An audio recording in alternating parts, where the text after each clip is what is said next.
Welcome to the Maintainable Software Podcast, where we explore the art of improving existing software with seasoned practitioners who have helped organizations overcome the problems often associated with technical debt and legacy code.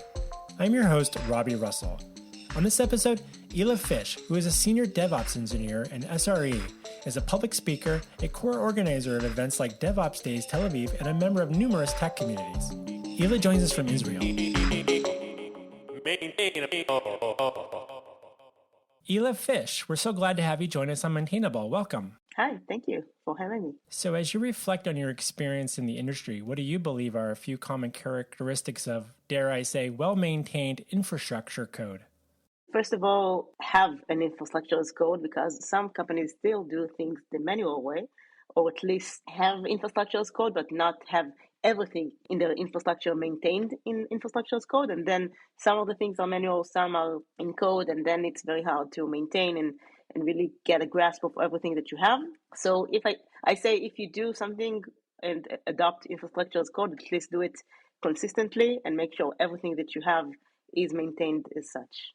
You know, one thing, I don't come from the infrastructure code historically. I've dabbled here and there with some Terraform configurations that other people have worked on and tried to figure out how to make changes. And I think something that I've always been curious about is, do you have advice for software developers that are trying to wrap their hand around it? Because I feel like, let's just take if you're working with like AWS or Google Cloud or something, and you're not really sure what some of the configurations are, and you want to try something quickly, it sometimes feels quicker to just go check a box in the user interface and like, what does this do? And then you go test something and come back. But also wanting to understand that you want to be able to track your changes over a period of time and know who changed it, why, was that the thing that did what you wanted it to? How do you think of, or how do you kind of think about that in terms of exploring while also trying to codify your organization's infrastructure code? So exploring is nice because sometimes, let's say a developer needs a bucket for their purposes, and they don't know all of the features, like what is exactly the retention policy, what does it cover?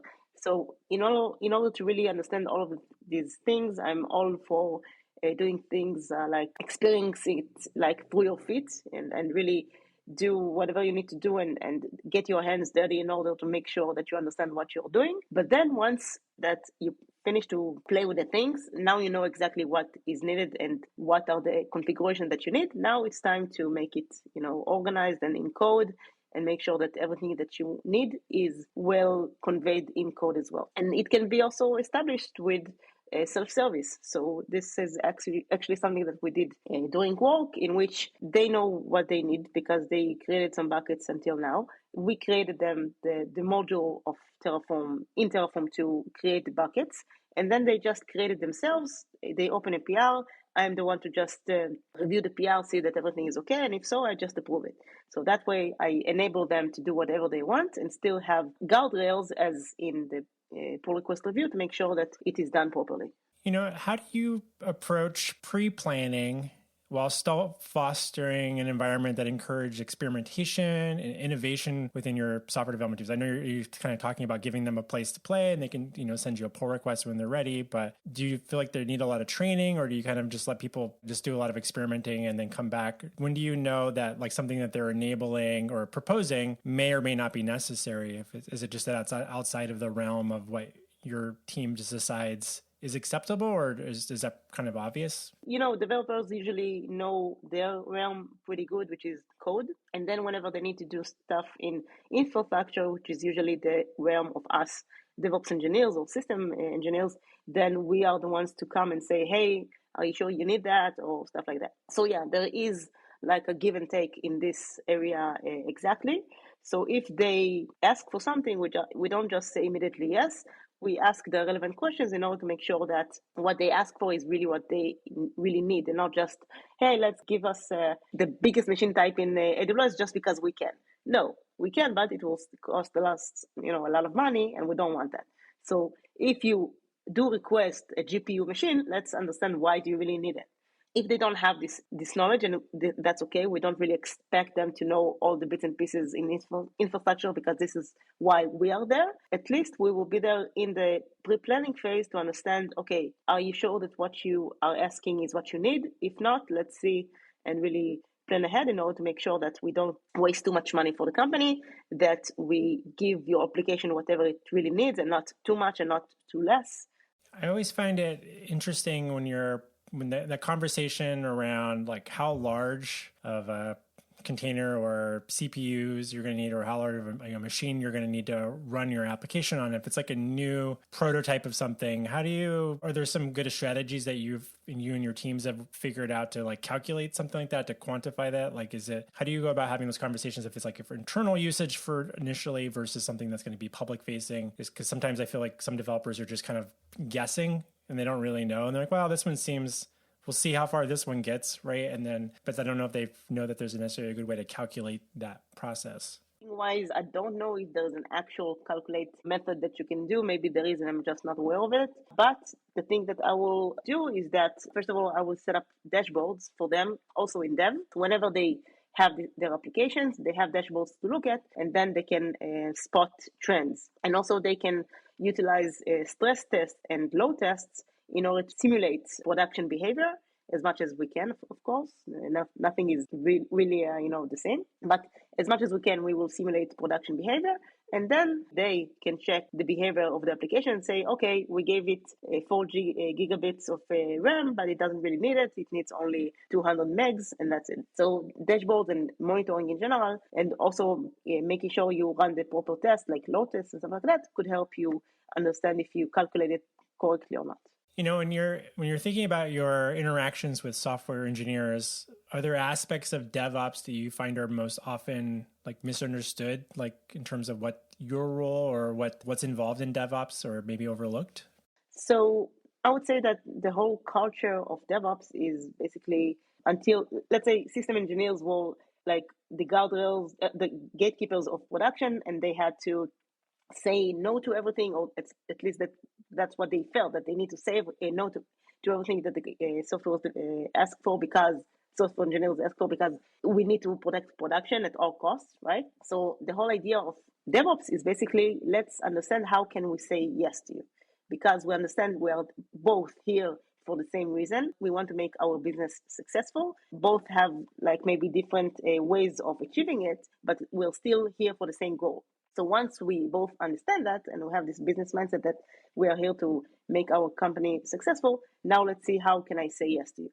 And then priorities could shift, because the developers want X, maybe I want Y, but what the developers need at the moment is more important for the success of the company. So then I will shift my priority in order to help the developers achieve whatever they need, because we want to achieve the goal of making the company successful.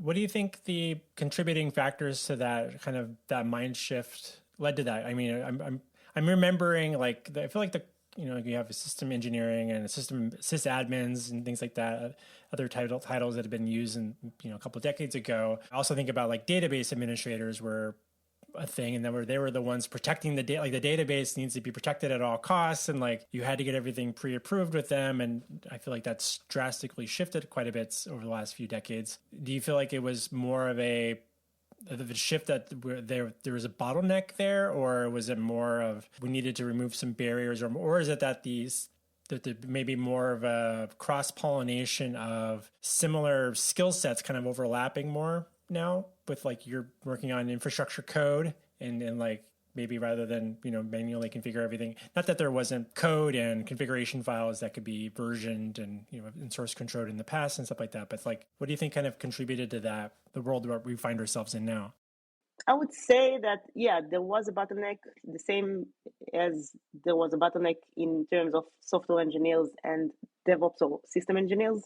So it's the same. We have things, we think that we need to guard them at all costs, whether if it's our infrastructure or our databases. But yeah, things shifted, and we would see less, at least, I don't know how it is in other countries, but at least in Israel, we see less DBAs, like in the old times, and now databases are being managed by either DevOps engineers or even by the developers directly, or data engineers. So, the responsibilities shift, or at least divided between a couple of disciplines in a way that allows everyone to take care of it from their own angle. So I would say that because of that, the bottleneck got released a bit because things are still getting maintained and getting taken care of. But since it's more coupled with the other aspects of each to its own and the work that they do, I think it makes the bottleneck reduced as opposed to previous years. That makes sense. And you're kind of thinking about the bottlenecks that kind of happen on both ways. And there's interesting that they're more of a shared ownership, and maybe it's more of like a team-based ownership, where I feel like it was always more consolidated around like primarily like the DBA or like a small team that was managing that responsibility. Now we get this like shared thing. Do you feel like the tooling that we have available makes it easier for people to feel like they're very proficient with these things, or do you feel like that's diluted a little bit as a result in terms of like how experienced you can be with being a really good manager of a database and performance and understanding all of the things that go into being a really good, not that wasn't maybe a little bit of a black box in some ways too. We think we just trusted the DBA knew what they were doing, but like I think there's always a lot of like, how can you be really, really experienced at all things, you know what I mean? When it's kind of like a shared thing. Yeah, so I would say that the solution, I don't know if it's a solution or a band-aid, but the thing is that now we have managed services that manage, and the cloud providers manage the databases for us, RDS and AWS and all sorts of solutions in various cloud providers. So I would say we basically handed the need of knowing how things work and all the moving parts in a database, and there are a lot of things to know.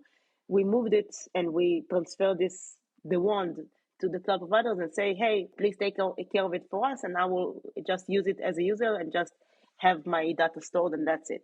So that definitely helped achieve simplicity, because then you don't need to know all of these bits and pieces, and you can just rest assured that it is being managed by the cloud provider, and that's that, and you can just use it as a user, and that's it. Is it good? Is it bad? Everyone can, attest to what they are thinking, but I think we can definitely say that it decreased a lot of overhead from the people that need to manage it daily. We'll be back with our interview with Hila in just a moment. Hi, it's me, Robby. I just wanted to take a quick moment to say thank you for making time to listen to the Maintainable Software Podcast. If you're finding these conversations valuable, please pop over to Apple Podcast, write a review, and if you're not sure what to write, you can say 3 stars. Robby has a goofy voice, goes on lots of rambles, but he has good guests. Or 5 stars, one of my favorite guests was Hila Fish. Just say which one of the episodes you really liked. That could be all you need to write. And give us a rating. It helps make all the difference. The more you rate, the more reviews, the more we seem to pop up on the radar of other people. So that gets us more listeners, and that gets me more excited to keep doing this. So thank you. Also, is there someone you think I should interview on Maintainable? Shoot me an email to Robby with a Y at maintainable.fm. And now let's get back to our interview with Hila Fish.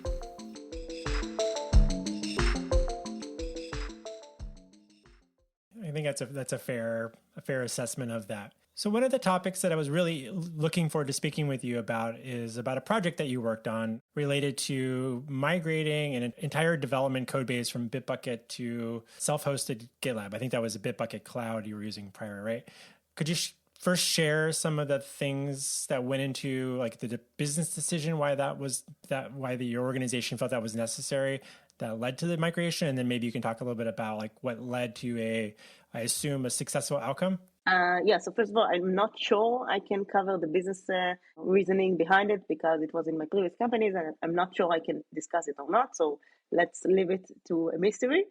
But in terms of the migration itself, it was successful because even though I had very little time relatively to deal with it, because I did it in 1.5 months, and I did it almost entirely by myself. Of course, I needed this team to help me with issuing a certificate, and this team for LDAP integration and stuff like that. But mostly the work was done by me solely. Still, it was successful because I deployed it first on dev environment. I did some of the major repositories migration there in dev. And then I encountered all of the issues. Of course, there were issues that I encountered only in production because Murphy's Law. But still, a lot of things I encountered in dev, and Then I open tickets, and some things were resolved by GitLab, and some they say, hey, we have an open ticket in which I still get updates about the ticket being open, and they don't do anything about this ticket, but let's put it aside. But that's the thing. Even though I had little time to deal with it, I still had the ability and the approval, let's say, to set it up as two environments, dev and production. And then all the planning and all the play around, I did it on dev, and then all the conclusions I had, I implemented in production, and that way I also knew how to calculate the time needed for the migration in actual production in a way that wouldn't interfere with the development teams, because I chose to do it on my weekend because I saw that in dev it took time, and I decided to sacrifice one weekend of my own instead of making the entire development teams lose a couple of hours of work because I wanted to do it, if I would do it in doing business hours. So definitely things that I could test it in dev, I did it, and things that I saw that I had to shift it a bit in a way that will be good for the business and not waste time for the developers, I did that too. Interesting. With those types of migrations, I'm assuming there was several phases of it. I'm just like, for example, you would have to potentially, like, I'm just thinking like even my own teams, like development environments where like we're using Bitbucket and we're in the middle of a migration to GitHub for a couple of projects, and we're, it's like not all repositories are treated equally. And like, there's like a lot of different things that pop up. Like, well, we can't move this one until we move these three at the same time, or this one has to happen before because it's a dependency. Or there's also like what happens when we actually try to deploy this to production. And is there going to be some weird Git cache issues somewhere with like an origin somewhere, like the fun things. But was there a process of communication that you were able to like map out a timeline that you knew that people were going to be able to perform certain, like everybody had to do certain things to make this work right? Or were you able to remove a lot of the manual steps that some like individual developers or anyone that was contributing to the repositories would need to be doing themselves? So I would say communication was a very important pillar here, especially because I did it all by myself. So I had to communicate a lot of things to my managers to understand where am I at this project and the status of the project, and also to the teams that that the repositories need to be migrated because they need to know what's going on at all points in time. And also I communicated things to the team leaders of all the teams beforehand because I wanted a buy-in. I wanted to make sure that they are harnessed to this, and even though I'm doing it by myself, I have their support and I have their collaboration. So communication was definitely a key here. And in terms of the actual migration, I mapped the repositories, and then I basically communicated with each team separately, and I said, okay, when can we do it? I want to do it in a bulk, aka let's move all your repositories together in order to avoid these dependencies. So then I just communicated with them. I coordinated when we should do it. And when we actually did it, I told them, you're not gonna be able to commit for a second or a couple of minutes when I did the migration, because I knew that these types of repositories were small enough to be able to migrate it quickly. So I just removed permissions from Bitbucket, so to make sure that nobody will commit. That way I know exactly that the latest state of the repository is exactly that, and no discrepancies there. And then I migrated. I told them, hey, here you go. Everything is set on GitLab. Start working with that. So yeah, definitely communication and coordinate with all teams were a necessity here. I'm admittedly not that familiar with using GitLab, but I'm curious, were you able to do things like migrate like pull requests or anything like that? Was that something that the team was using much of, or was that part of something that you were able to retain that between like a migration from Bitbucket to GitLab?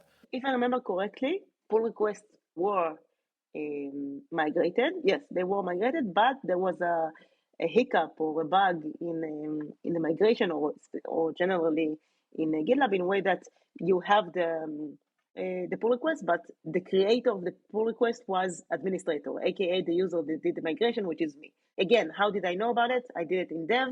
I notified them upfront, hey, this is what's going to happen, and just be aware and see that, hey, maybe wait for like crucial pull request for after the migration, or if some are not really important, then it's okay that it's with administrator. But from what I remember, this is what the only bug that was related to that, but the pull request itself was still kept intact. Everything was working all good, and only the user got changed. So I told them this is gonna happen. Are you okay with it? Yes, no, and then we continue from there. That's good to hear. Like at least that information was still able to come across, and then I'm assuming your developers could still figure out whose commits were whose, so you can still kind of figure out who it was, and just know that was just some residue from a database or the migration, which those things happen. So it's better than none of it existing, right? So that's for sure. It's good. Nice to know that there's a fairly happy path for that process. So, we often hear about the importance of company culture and values. How have these elements manifested in your professional life, particularly in the context of software development and DevOps practices? Are there any specific examples you can share? So yeah, and actually I have a talk that I gave in a conference, in an online conference, and I'm gonna give it also as a keynote in a conference in Utrecht. I hope I pronounced this city correctly, near Amsterdam. So basically, this talk is about how to leverage our values in our day-to-day professional life and not just in our personal life, which means that you don't need to only think about technology whenever you go to get interviewed somewhere and just ask about the technology stack, but also ask about things that matter to you. So, for example, if I care and like one of my leading values that I care about is communication, I need to ask things that really emphasizes if communication is something that is important in the company's culture as well or not. I'll give you an example, and actually that's what I said in my talk. I gave like 10 values, and I showed examples for questions for each value to, in a way that if you answer them, you know if that these values get manifested in the workplace or not. So you can utilize these questions both during job interview as much as you can, ask questions and see whatever they respond, but also like a retrospective with yourself to see if the current workplace that you have, that you're working in, really manifests the values that you believe in, then it will help you. So for example, for communication, check the Slack messages. Are they, whenever there's an issue that someone raises and someone replies, is the reply fixed? Check now. Or the issue was X. I did a change that Y. And that way, communication is important and people really encourage communication to be conveyed. And then that way, you know that your values are being kept and really manifested during your day-to-day. It's interesting. As someone that hires people, it's something that I'm always thinking about when, we're evaluating candidates against, our company core values and such, and the ways that we like to see those manifested, and why we also try to keep people, or if someone's no longer, or we thought they were going to be a good fit for us, but then maybe they're not aligning with values. But it's very important, I think, of all employees or contractors, anyone that's involved in any relationship professionally, to think about these things. And so you mentioned you thought of, came up with like maybe a list of 10 values. Like, how do you kind of like align those with like a company's values? And do you feel like this is something, to me, it feels like something that, and I don't know if this is maybe just my worldview or being in my bubble of being in the United States, but to me, it's felt like this has been an important thing for employees, for them to think about, and me to be more accountable for as an employer for a while now. Do you feel like it's something more like something that's like in your area of the world that's becoming more of a topical thing to have these types of conversations? I would say that yeah, because that's actually something that I say also in my talk, in the fact that, okay, let's say you have cool tasks, okay? But doing these cool tasks, you have micromanager sitting down in your neck, and you feel pressure to deliver fast because the company believes in delivery, and they don't really allow you to do a full research of the tasks that you are given to make sure that things are being done correctly. And you have this pressure of let's do it quickly just because a company believes in delivery. Definitely if the company is not aligned with your values, you will for sure experience frustration. You will feel that you can't really shine because the things that you value and the things that you are strong in are not getting appreciated. in the company, because let's say they care about delivery, but you are a person like a very detail oriented person, and you do things very like in a neat way, but they don't care about it because they adopt a quick and dirty, and as long as there is a product to use, right? So definitely values are something that needs to be examined. I wouldn't say daily because it's very hard and exhausting to do it in a daily manner. But what I suggest is to do like retrospective with yourself. You can choose the cadence however you want. It could be every month, 3 months, 6 months, whatever you feel comfortable to you, and see if your values are still aligned with the company's values. If not, I would say consider replacing your job because it's not worth it. Yeah, we love tech, we love our job, but if it means to give up who we are and what we believe in order to do what the company wants, that's not great. We need to both do what we love and make sure the company values the same things that we value, and that way we both gain from this experience because we deliver what we think is good. Company will understand why we see this is good, and then everyone is happy. Hey, it's Robby again. Just a quick note to let you know that during the recording of this, we had some technical difficulties. It happens. Our guest had to switch microphones, and so the audio might sound a little different for the rest of the episode, but just wanted to explain why it shifted. Things happen. With that, let's get back to our interview. I think that it's an interesting point there. And one of the things that I always reflect on is when I do participate in interviewing potential candidates to join my company, and I am fully aware that these software engineers could work at a lot of different companies.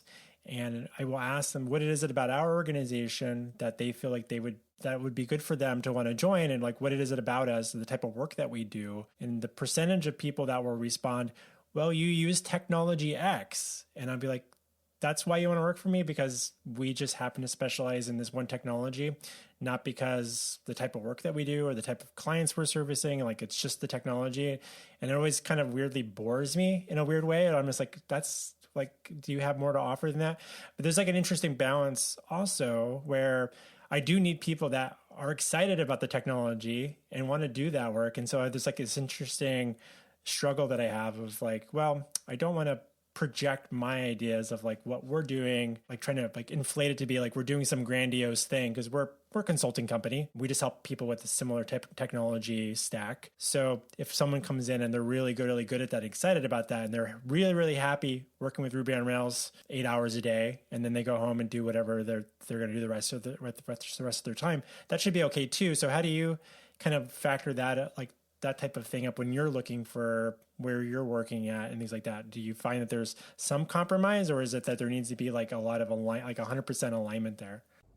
I would say that, first of all, like if I would be a company, I wouldn't want to hear that people come just because of the stack, because let's say, okay, now we switch stacks and we switch technologies because it doesn't fit our use case anymore.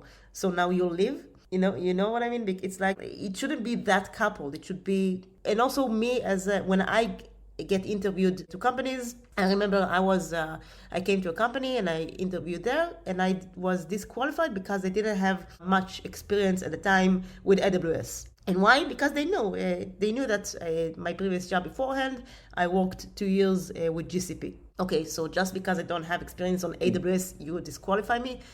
The concepts are the same. So I wouldn't want to go and work for that company because I don't want them to align me with a specific technology. I want them to hire me because they see the potential and and not only potential, but the ability of me to learn whatever I need to. So if now I need AWS, I will learn AWS. Now I need GCP, I'll learn GCP.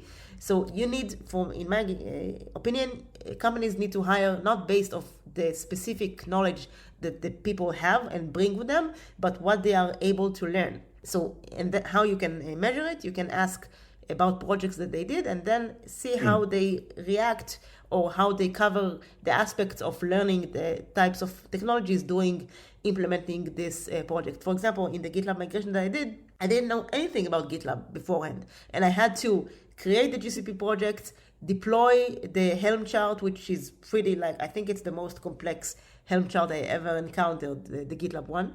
And at the time I used Helm basic, in a basic way, not complex. So I had to learn Helm like in a more complex way in order to really deal with GitLab. I had to learn GitLab itself because I had to learn all the moving parts in order to deploy it properly. And I did it all, doing implementation, doing the migration, all in 1.5 months. So this is what companies need to look at. Not that I know GitLab. Who cares?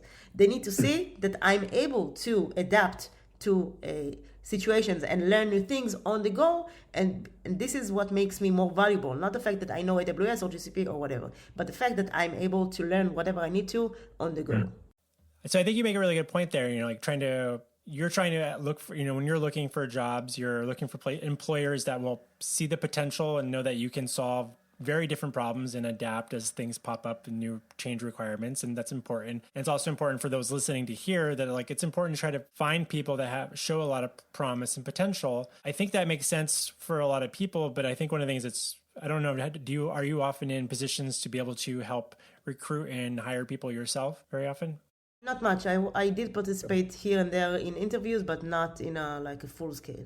I think one of the tricky things as someone that does hire is, especially when it comes to, either you're trying to hire people for potential is this challenging thing where if they're kind of junior in their career, they don't have a lot of examples that they can point to and look what I did in these types of scenarios. I was able to figure something out pretty quickly, whereas people that are more experienced, but then they become more experienced in specific things. So they tend to emphasize just how much experience they have with specific things. So it's an interesting balance that you're kind of almost advocating, as someone that's experienced, trying to make sure you can show your versatility and that it's not the years of AWS experience. It's look how quickly you're able to pick up new things and adapt to things. But sometimes that's so subjected to, or the environment that you get hired in and the opportunities you have to get to experiment with lots of new things. Some people might end up at a new company and they get to participate in a migration, but then they may never get to work on a lot of new technologies for a long time because it's just everything is working really well and that's stable and it's a good job for everybody. But then they don't look as adaptable on their resume or CV as someone else that switched jobs more often and found these different things. And so it's complicated, I think, for employers to get a sense of that because it's not like there's one way is better than the other necessarily. It's just, you don't really know what your needs are going to be there. But I think it's a good thing to at least reflect on quite a bit. What's better? I mean, I know what's better for me as a employee, but for a company, it really depends on the point in time that they are in. Because sometimes, let's say they decided to migrate to AWS from on-premise, let's say, for example, and they need someone that is experienced with AWS because then the migration will be quicker. And I'm not saying that there is no importance of having experience with specific things and specific technologies. It's important because, let's say, a lot of people work with AWS, a lot of people work with Terraform. There is a very important aspect to it. I'm just saying it's not the only thing that matters. And I hope companies wouldn't qualify candidates only because of lacking experience with X, but just having the understanding that they did various projects and they are able to learn whatever they need to on the go. But it really depends, again, in the point in time. If they face times of, let's say, migration to AWS, they need people that have strong capabilities in AWS because they want to make sure the migration will be done both seamlessly and smoothly and in the right way, because they have enough experience to come and say, okay, I've seen these kind of things during my career, and I know that the best thing to do here is X. And then you know that the decisions that we'll be taking are good enough or good to adopt, and then that way there is really a importance to having this specific experience in anything. So yeah, there is a balance that needs to be maintained here. That's why your podcast is called Maintainable. Yeah. And I think both are important, but you need to find a balance and not sway one towards the other. You need to make sure both are delivered. No, that makes a lot of sense. And just, for our listeners, I think another thing to consider, I speak with different companies quite a bit and about their software challenges that they're dealing with. And usually if they're trying to recruit someone and they're like, well, we have this big project we're going to work on in 6 months. And So we need to hire someone that has that experience with that thing. And then we'll talk to them a little bit about it. I'm like, well, that's like a 2-month project. You're trying to make a long-term multi-year decision, and you're basing it just on that one specific project that you need to tackle, but you have like a 2-year, you want them to stick around for a couple of years. Like, do you have other big exciting projects that they're going to get to work on? Or could you just hire a contractor specialist to come in for a couple months to help guide your team, make sure that they don't go off the rails too quick, and like do what you can to have a successful thing. But it's an interesting thing where they're like, well, hiring outside seems expensive. And I'm like, but so does keeping someone around for 2 years if they're the expert at that thing. And then they're not going to be, it's like it's such a tricky thing to try to weigh that up. And like, have you had an opportunity to be involved in either as a contractor or bringing in someone just to help out for a little bit on helping like move those projects a little quicker or seamlessly, or training? Yes. So I had, in one of my previous companies, we had Cassandra, which is a database. We were lacking experience and knowledge in that area. And we wanted to do, what was it? I think migration for like still bare metal, but different bare metals. And then we had to revisit our backup policy and how to do the migration in a way that wouldn't result in data loss and stuff like that. And that's why we decided to bring a consultant from a consultancy to help us with this knowledge. And we knew that this is just a short-term project, and we just needed this specific expertise in order to really make sure we have and we make the right decisions, and that's it. And that went pretty well? Ish. I had since I'm a detail-oriented person, I asked a lot of questions, and not all my questions were answered. So, but it worked, and things were okay. So it just means that, some questions were unanswered, but it doesn't mean that the migration or the job that I did was not good based on the things that they recommended. It was good, but it wasn't perfect, because it's like anything in life, you can't really, no one knows everything, even a consultancy. So, I'm curious, have you ever joined a team or organization that, in your opinion, when you showed up, they had suboptimal documentation? Yes.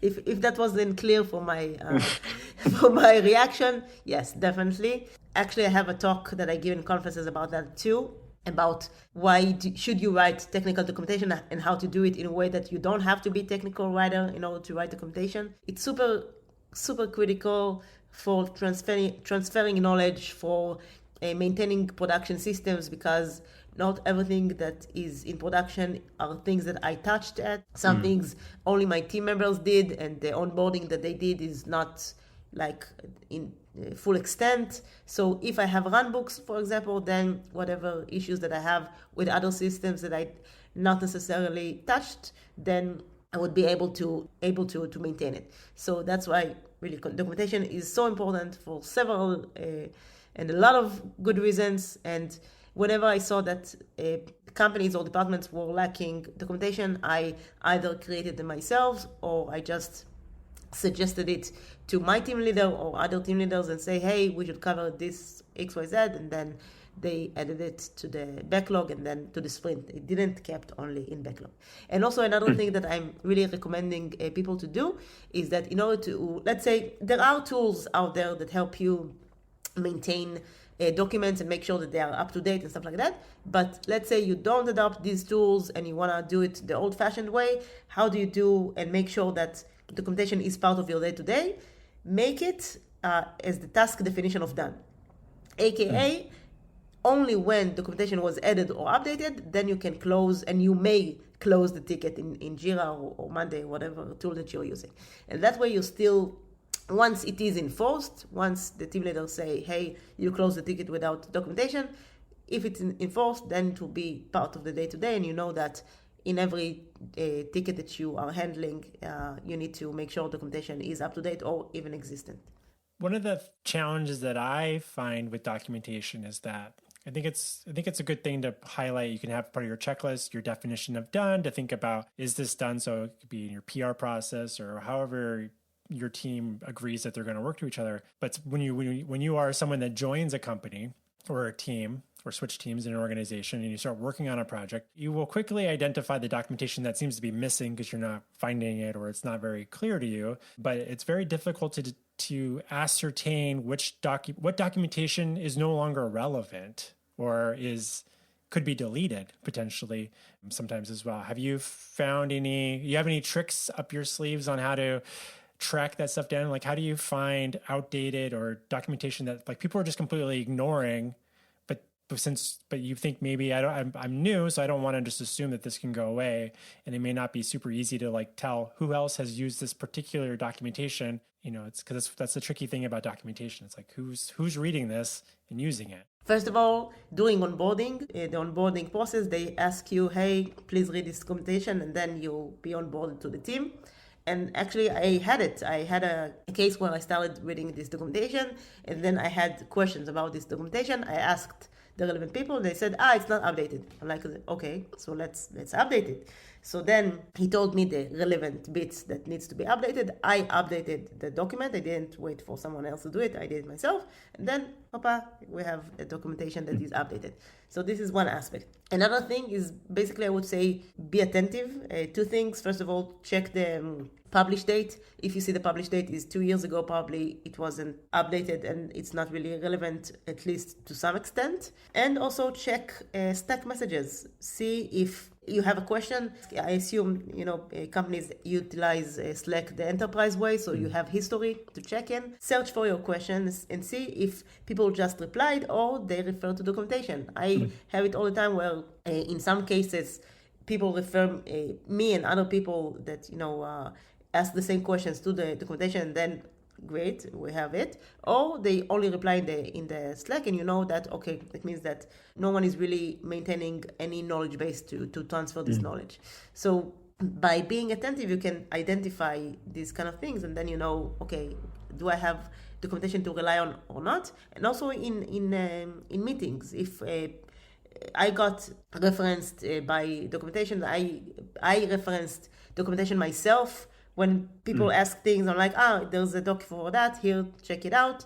So it's really useful to pay note to these kind of things, and then whether there is documentation that is used daily or not.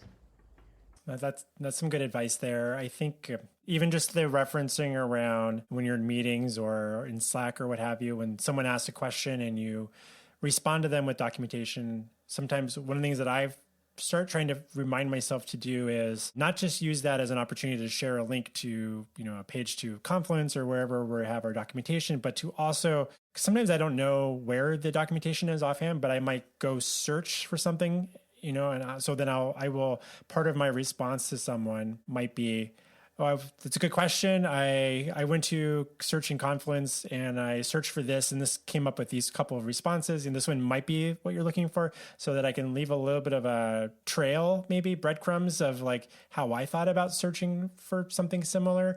Thinking, I'm like secretly hoping that will like manifest and people will pick up on those little clues. Doesn't always work, but at least it's like trying to like, I searched in Slack and I found this in a different channel. Maybe this relates. So that way it's not just like, I think this speaks back to your, you mentioned your values, like fixed type of response versus providing a little bit more context. Like I always want to try to paint a picture of how I found this piece of information, because it's not like I have all this stuff just carrying around in my head all the time. It's like, that's not reality. I'm like, I rely on searching things just like everybody else. And so I want to learn how to get better at that. Actually, it's something that I also reference when I speak about incident management. So whenever someone managed an incident, then I would say I always advocate for sharing the knowledge, because people can learn from your line of thought and how not only learn about the flow of the systems that you dealt with during the incident, but also learn from your line of thought. Let's say someone got the alert and they didn't know where to start searching or debugging. Then they can learn from the line of thought and then understand, okay, I can start from this and this and that, and have like a go-to, a lead to start with. And that's exactly what you said. Yeah. You show them how to search, which is it's like there's a phrase, right? Like give you the hook and not the fish. So that's exactly it. I do have in every job that I work for, I have bookmark of useful docs. and I keep bookmarks of relevant documentation that I need, that I know that I'm gonna use, or at least I have to search. I have to save because I know that I will need it someday. I have this feeling that I'm gonna need it. That's good advice as well. I think we talk about documentation and notes for the projects. That's like for everybody else on the team, but some of my, just maybe showing a little bit of bias here, some of my best employees I ever had seem to have their own note-taking, bookmarking strategy that I was kind of envious of. And I'm like, I wish I had that skill. I just for whatever reason, my brain doesn't, I feel like, because maybe it's different for me because I think I'm the owner of the company. So I'm like, all the documentation is my document. It's like my company's documentation. So it's everywhere. I'm always going to have access to it until I'm not going to probably get fired from my company anytime soon. But versus having my own separate documentation, I feel like if I kept it separately, I'd be somehow keeping people on the team from finding it. But I think if you're coming into an organization and you want to keep your own notes around where things are at and stuff like that, that seems like a really effective strategy. Is that something you just have always had through your education curriculum? You've figured that out, or something you've just kind of worked out over the years that kind of works well for you? I am also keeping notes. I have Evernote, and I have these organized tabs of all the things, like notes regarding Jenkins, regarding Git, and what kind of notes. Nothing that is relevant for, it depends. Sometimes I have notes specific to the workplace that I am. So whenever I leave a company, I check my notes and see if there's something that is related to that company. If so, I don't only delete, I move it to the knowledge base, because then they could benefit from that. So that's one part. And another part are basically notes that I have that are general, like how to delete, the command of deleting a remote branch in Git. I couldn't remember it. I don't know. Now I remember it. It's like git push -- delete branch name, I think, if I'm not mistaken. But for a long time, I didn't remember it. So I'm like, okay, let's keep it in notes. So a lot of things like how to retrieve, all plugins installed in Jenkins. There's a script console. You can run a script there and have all the plugins. Useful. Let's keep it in a note, So yeah, I keep notes for things that I need to do that I know that I'm going to do often or quite often. But procedure-wise, I would always do it in a conference or Docs code or whatever, and keep it in the knowledge base of the company, because I want others to use it as well. Hey, it's Robby again. I just wanted to let you know that we have a new newsletter that you can go to maintainable.fm, and in the top navigation says join the newsletter or something like that. Click on that. And then what you're going to get is, when we have new episodes, you're going to get an email from me that I've written, not by some AI bot. I might use a little bit of AI to help out a little bit, but for the most part, it's me. I'll share some of my thoughts on the episode, some observations I had about it, or things that I think might be good takeaways, and maybe a couple questions, and kind of maybe remind you that there's podcasts you can go listen to. And then also every other week or so, I'm going to shoot you over an email, and I'm going to talk about some episodes from the archives, because I've had over 150 guests so far, and there's a lot of great conversations that, again, one of the things about this podcast is that I'm trying to have conversations that will be useful in hopefully a decade from now. And so, because these are typical things that organizations are dealing with, and I want to capture these conversations and have them persist for quite a while and still be valuable. So yeah, join the newsletter, maintainable.fm, click newsletter. With that, let's get back to our interview with Hila Fish. That makes a lot of sense. Also, I know that you're a core organizer of a DevOps Days TLV, which is at the end of October. Can you tell us a little bit more about the event and its significance within the tech community? So yeah, DevOps Days is a great event.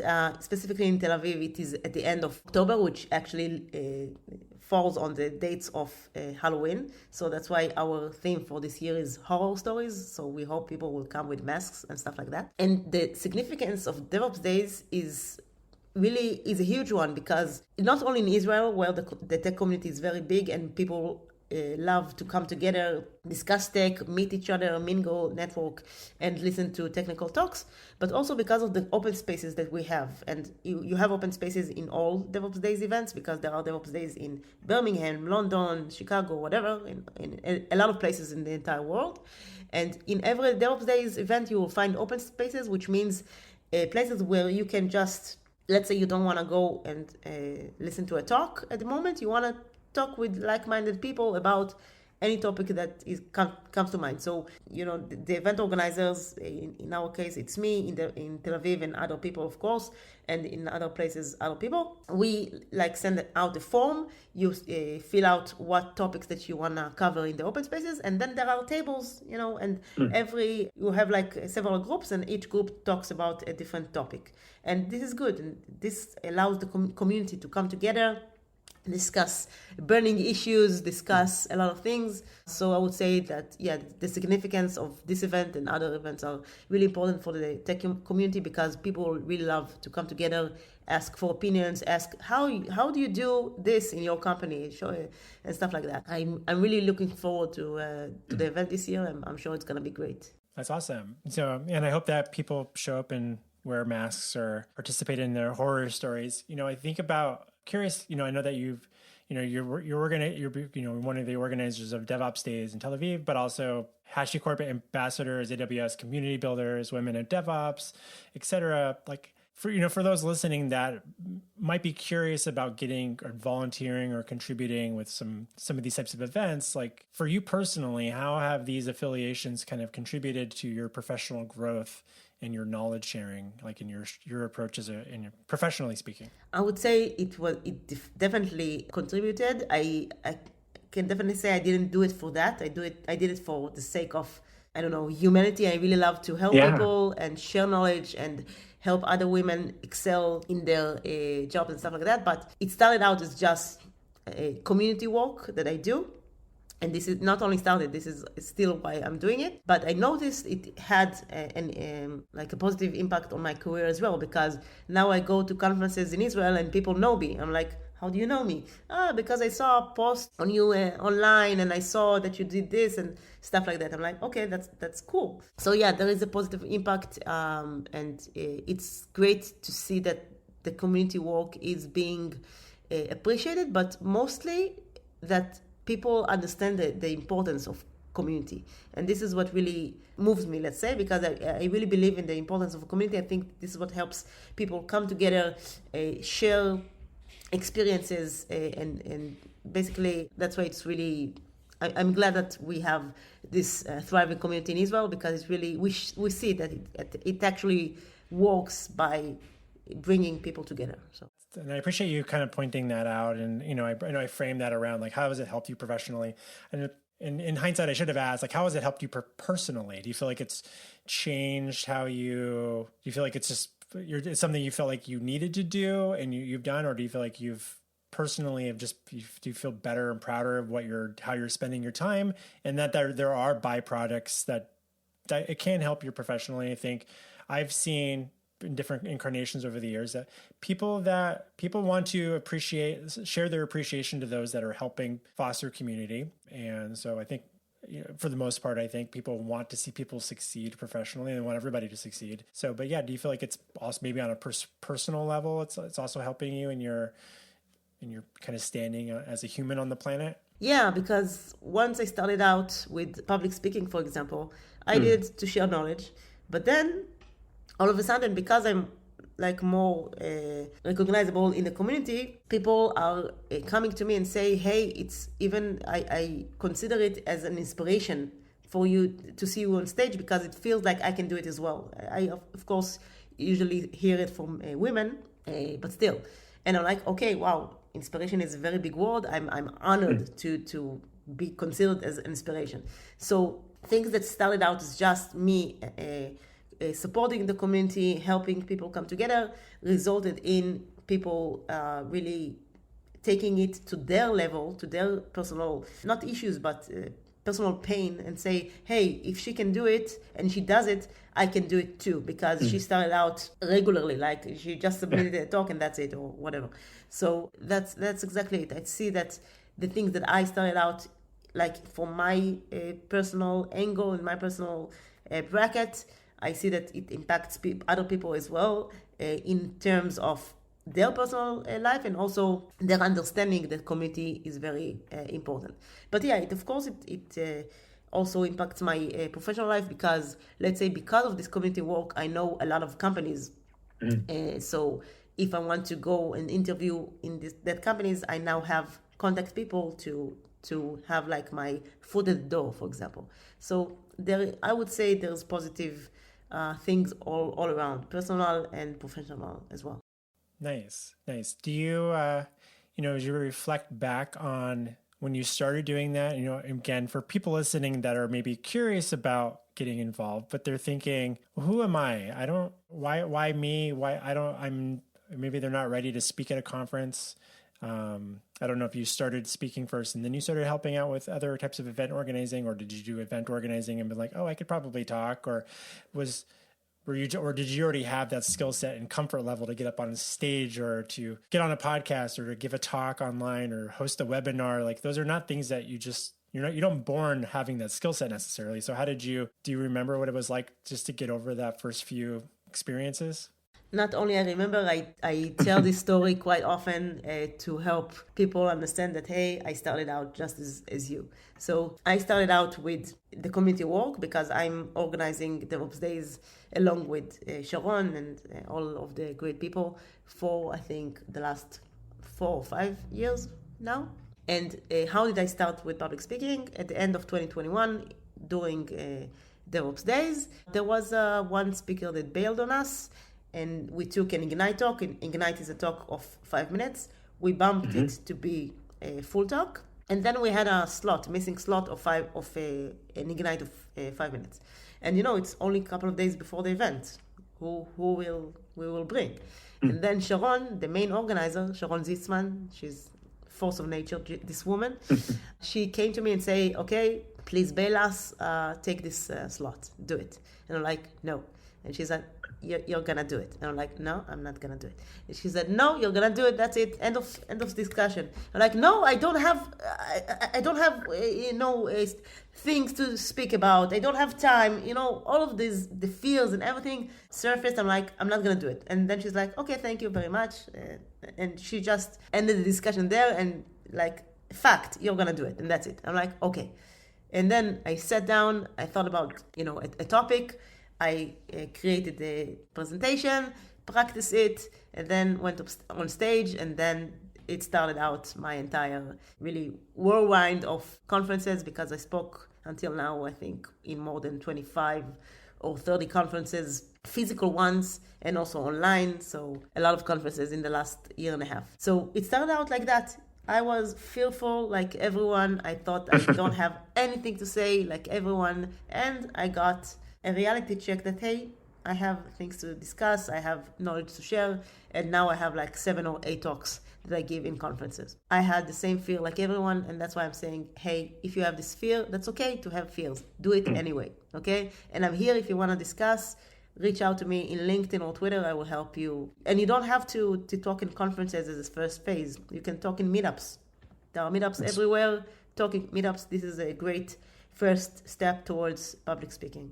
That's some good advice there. I think it's an interesting story too, just hearing that someone kind of put you on the spot and said, no, you're doing this, and gave you a constraint. And so there's some interesting things about that particular type of format as well. Did you find it difficult 5 minutes doesn't seem like a long time, but it's a long time when it's to compress topics, one. So that's an interesting challenge, but at least it's like a time frame. I think you can probably wrap your head around, okay, I can talk for 5 minutes, but this topic is too big for 5 minutes. And like, how do you get that down? And that's an interesting challenge. But yeah, I think that's interesting. I like that angle. I appreciate the person that did that for you. It's funny, I think about people on my team that I always wish that they would submit more ideas for conferences, but they're like, well, I don't know what to talk about. But if I tell them like, hey, next Friday, I need you to give like a 5 to 10 minute talk on something recently you worked on for the team, just internally, can you do that? And they're like, I'm like, I'm scheduling you, just it's going to happen. And then like end of the discussion, and then they figure it out and it goes great every time. Like I've never had anyone bail on me. They just do it and they're like, oh, that wasn't so bad. So I think it's some good advice that if you're in a position to tell someone that they need to do it and just have them do it, or someone that would be a good speaker, but maybe isn't volunteering, it's okay to maybe be a little bit pushy. You can't force someone to do it, but at least, you can definitely encourage people as well. So I like that angle there. And that's a lot of talks to speak at within like a year and a half after your first one. So I'm pretty impressed with that. It's funny. And then the other part is, I used to speak at a lot of conferences, and now it's been many years since I've spoken at a conference, and I'm really nervous again, all over again, to start again. I'm like, who am I to talk at a conference? But I just need to force myself to do it. Since you didn't do it for a long time, then this muscle isn't trained, and then all of the feels are coming back. But once you will do it again, you will it's like riding a bicycle at the end of the day. You'll remember why you do it, that you feel happy when you do it, and all of the things will just come back. That's good. So I'm gonna do some thinking about that. So for those listening that are curious about this, just schedule it for yourself, or help someone else. Ask someone else to schedule one for you, and then just make it happen. And just say that you heard it on the podcast. Hila told you to do it. So, with that, where can listeners best follow your thoughts or contact you online to learn more about DevOps and SRE type topics? So I will mostly post in LinkedIn, like all my talks and like snippets of my talks and things that I wanna and that I can share. I'm doing it mostly in LinkedIn. In Twitter, I'm posting stuff, like, hey, I petted a koala and stuff like that. Also about talks, but mostly about other stuff. So LinkedIn would be the way to go. And I am planning to create a website that gathers all my talks and also write blog posts that summarize my talks to writings, because some people like to hear and listen to talks, and some people prefer to read. So I am planning to create a website and then have all the knowledge put in there, and then people can also reference to there. It takes time, so don't bank on it just now. So for now, it's LinkedIn. Yeah. No, that's a good idea. I mean, you should do that. And I think because it'll take a little bit of time for this episode to get published, because I have a queue of them. So if you don't get a website done, maybe a recommendation would be you can throw a lot of those links up on like a GitHub README page. Is another little idea that I've offered up people. That's tends to be a good place to do that. But I'll definitely include links to your LinkedIn and in the show notes for everybody, so people can keep in touch with you and reach out to you and ask you more questions. Well, with that, it's been such a delight having you join us on Maintainable, Ella. Thank you so much for talking shop with us. Thank you for having me.